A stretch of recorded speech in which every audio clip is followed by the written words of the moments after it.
Panginoon, lumalapit po ako sa inyo ngayong oras na ito, dala ang bigat ng pusong sugatan at pagod. Kayo po ang nakakakita ng mga luha na hindi nakikita ng iba at nakakaramdam ng sakit na hindi namin kayang sabihin. Lord, sa mga panahong hindi namin maintindihan ang mga nangyayari, turuan mo kaming magtiwala sa plano mo.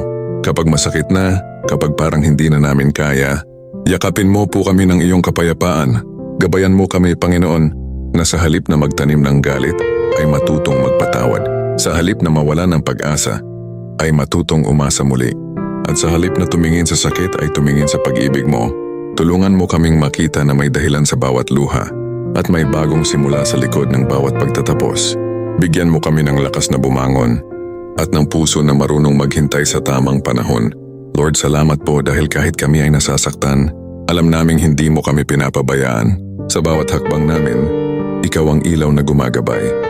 Manatili ka sa aming puso at ipaalala mo lagi na sa iyo may kapayapaan, may pag-asa at may bagong simula.